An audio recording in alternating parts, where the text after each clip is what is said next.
Nagbukas ang pelikula nang dumating ang apat na lalaki sa Washington DC sakay ng isang lumang kotse. Huminto sila sa gilid ng kalsada at bumaba mula sa likurang upuan ang dalawang lalaki na nakasuot ng suit.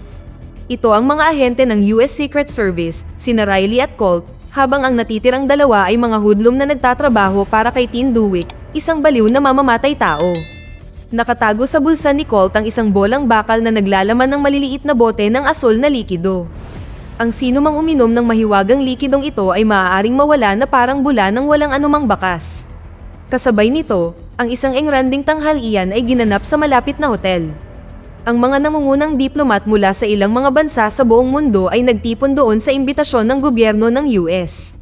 Dumating din ang ambasador mula sa Argentina, na sinundan ng ambasador mula sa Palawan Archipelago. Ngunit mabilis na naging malinaw na ang mga diplomat mula sa mga pangunahing bansa ay pinananatiling hiwalay mula sa mga diplomat ng maliliit na bansa. Si Sam Cooper, isang opisyal ng kagawaran ng US, ay inatasan na bantayan ng mga panauhin mula sa maliliit na bansa. Si Sam ay ikakasal sa araw na iyon sa kanyang matagal ng kasintahan, si Amanda. Umaasa siyang magiging maayos ang lahat sa ilalim ng kanyang pagbabantay upang maibigay niya ang tungkulin sa kanyang mga kasamahan at makaalis. Gayunpaman, hindi lamang pinananatiling hiwalay ang mga diplomat mula sa mas maliliit na bansa sapagkat ang serbisyo at pagkain na inihain sa kanila ay may mababang kalidad din. Samantala, ang ambasador mula sa Palawan Archipelago ay nakipagtalo sa isa pang diplomat tungkol sa seating arrangements. Nagsimulang tumaas ang tensyon at ang buong tanghalian ay nauwi sa kaguluhan. Hinahagis ang mga plato, kasama ang pagkain at maraming tao ang nasugatan. Habang desperadong sinusubukan ni Sam na kontrolin ang sitwasyon, sinabihan siya ng isa sa kanyang mga kasamahan na umalis kaagad o mahuhuli siya sa seremonya ng kanyang kasal.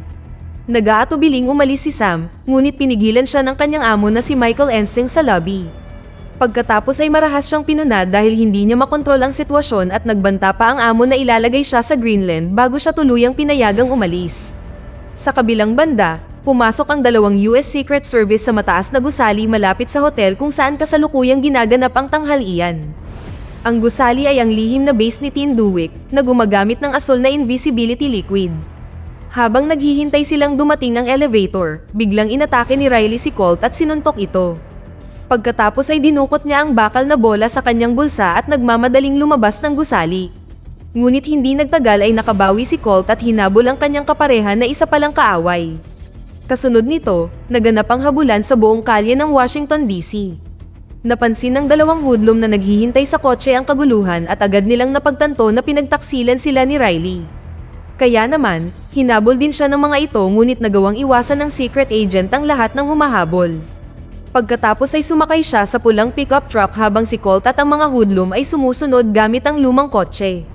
Sa ibang lugar, si Sam ay inihatid ng kanyang kaibigan sa venue ng kasal dahil huli na siya sa seremonya.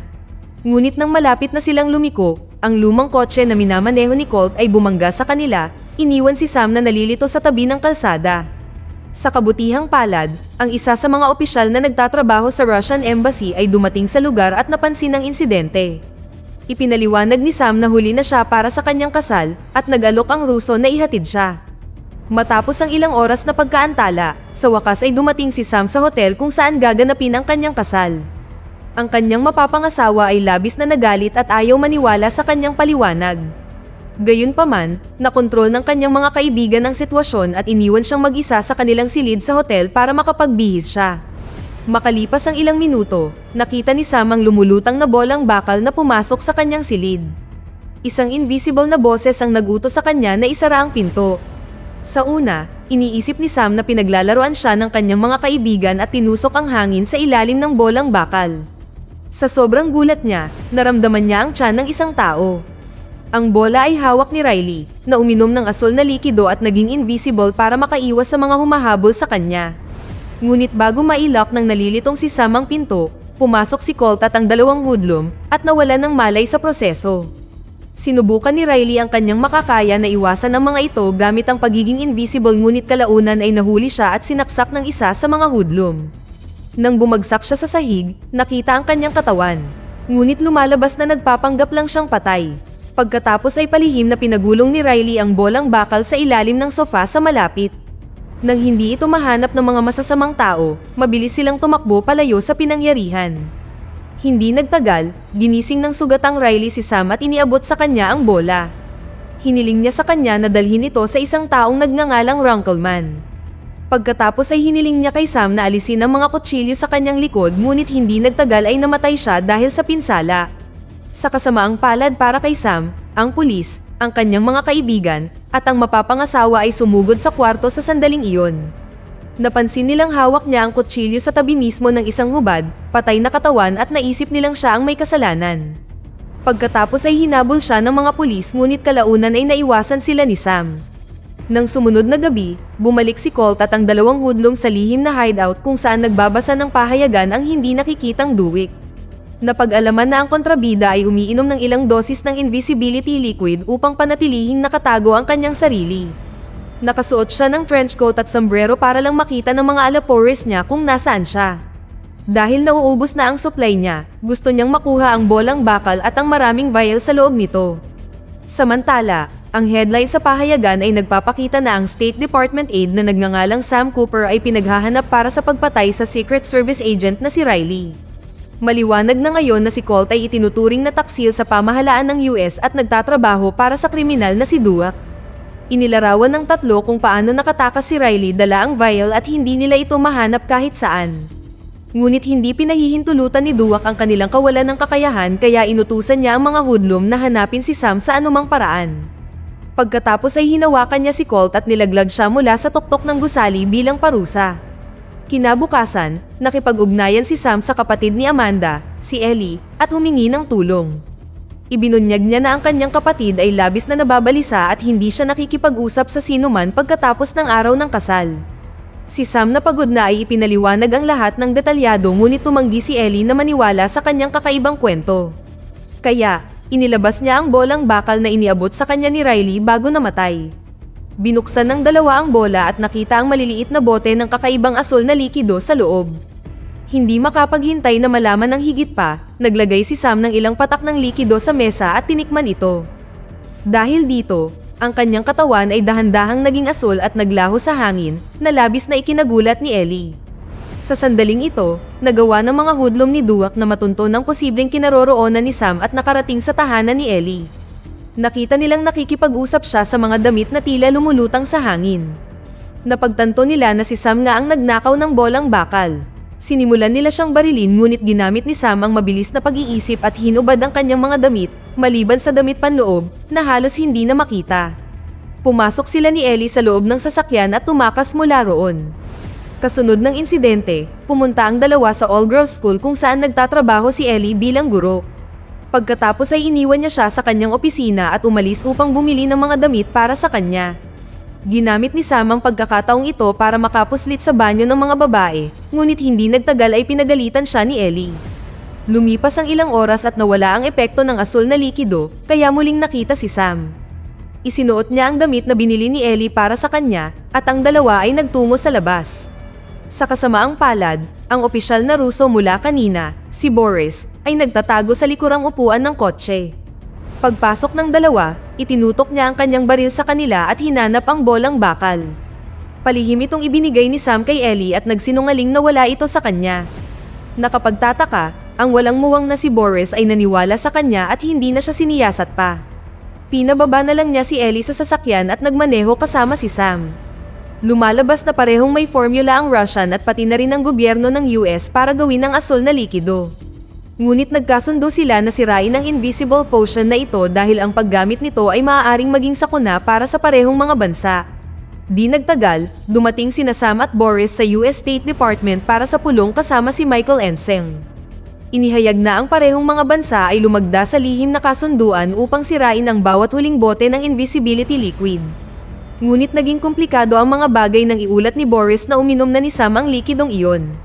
Kahit sino ay maaari na ngayong dukutin siya at pag-aralan ang sample ng kanyang dugo upang makagawa muli ng likido. Pagkatapos ay inanunsyo ni Michael na ang katawan ni Sam ay dapat sunugin upang maiwasan ang karagdagang problema.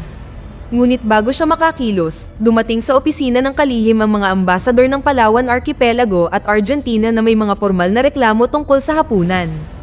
Lihim na nasa likod nila si Ellie, na ngayon ay ganap na hindi nakikita. Mayroon din siyang maliit na test tube sa kanyang kamay na puno ng likido na tila lumulutang sa hangin. Napagtanto ni Sam kung ano ang nangyayari at agad na sumigaw sa kanya. Ito ay nagudyok kay Ellie na ihagis ang test tube patungo sa kanya at mabilis niyang ininom ito upang maging invisible.